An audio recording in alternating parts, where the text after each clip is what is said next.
It started with a sound no radar could detect. High above the darkness, stealth bombers were already approaching their targets.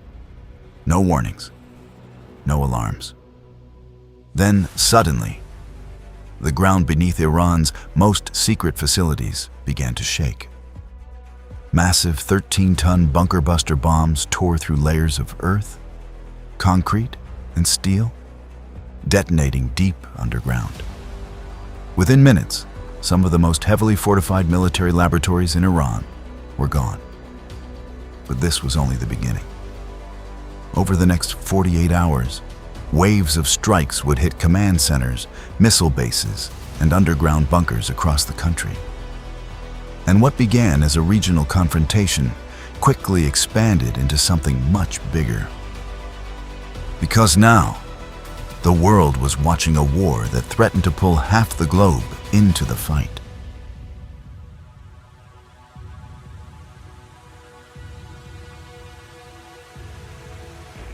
The first major wave of strikes began on March 6th.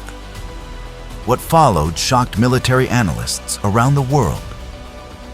According to reports, U.S. stealth bombers entered Iranian airspace without being detected and dropped some of the most powerful conventional weapons ever used in modern warfare. These bombs were not designed to explode on impact. Instead, they penetrated dozens of meters underground before detonating, destroying hardened bunkers that had taken years to build. Their targets were Iran's underground uranium enrichment facilities and military research laboratories, facilities that the Iranian government believed were nearly impossible to destroy. But within minutes, several of them were wiped off the map. And the psychological impact was just as powerful as the physical damage. Because for the first time, Iran's deepest defenses had been breached.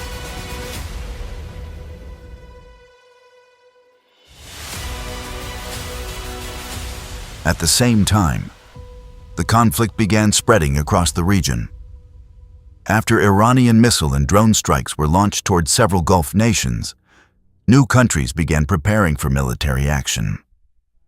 A coalition quickly started to form. The United States, Israel, the United Kingdom, and France were now directly involved in combat operations. Meanwhile, regional powers were preparing their own responses. Saudi Arabia, the United Arab Emirates, and Qatar increased their military readiness. Azerbaijan raised its alert level along the northern border, and other forces in the region began positioning themselves in case the war expanded even further. Suddenly, Iran was facing a growing coalition of military powers, and the pressure was building fast. But the most dramatic moment came later that same night. Around 50 fighter jets launched a coordinated operation targeting a deeply buried military bunker connected to Iran's leadership network. The bunker was located beneath a heavily protected compound in Tehran. For years, it had been considered one of the safest command centers in the country. But on that night, the complex was struck with overwhelming force. Dozens of precision bombs hit the area. The underground structure was severely damaged, and the message was clear. There was no longer a guaranteed safe place for Iran's top command. Military analysts described the strike as a direct attack on the regime's command structure, and it was only the beginning.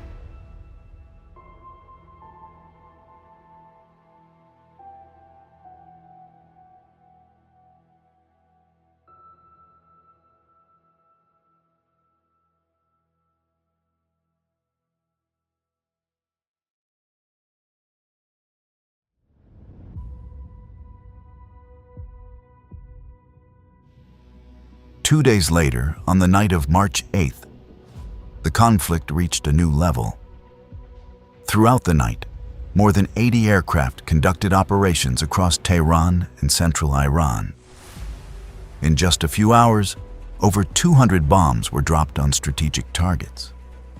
Most of the attacks focused on ballistic missile storage facilities and production centers. Many of these installations were located underground, hidden within large tunnel networks designed to protect them from airstrikes. But even those defenses were not enough. Satellite images later showed collapsed tunnels, destroyed launch platforms, and heavy damage to support buildings. Several major missile bases suffered significant destruction within the first 48 hours of the operation. And without those facilities, Iran's ability to launch large missile strikes was severely weakened.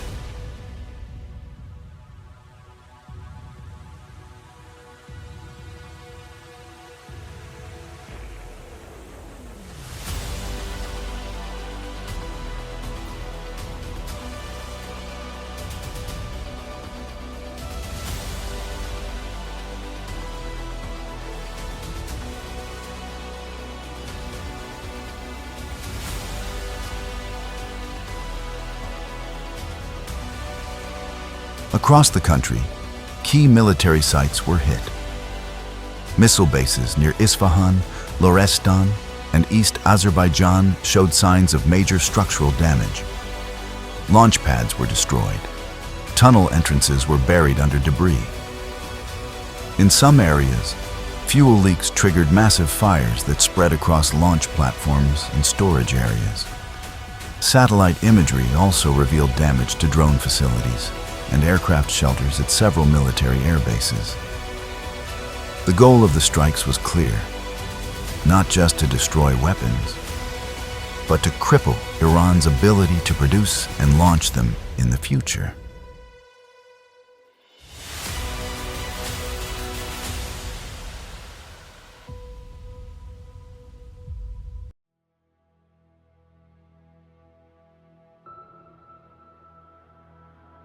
The conflict is already reshaping global geopolitics. Rising oil prices could benefit some countries in the short term.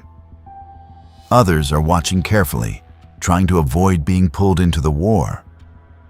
Major powers like Russia and China have responded cautiously, balancing political statements with their own strategic interests. Meanwhile, governments around the world are closely monitoring the situation. Because if the conflict expands further, the consequences could be global. Energy markets, military alliances, regional stability, all of it could change depending on what happens next. Right now, the situation remains extremely volatile.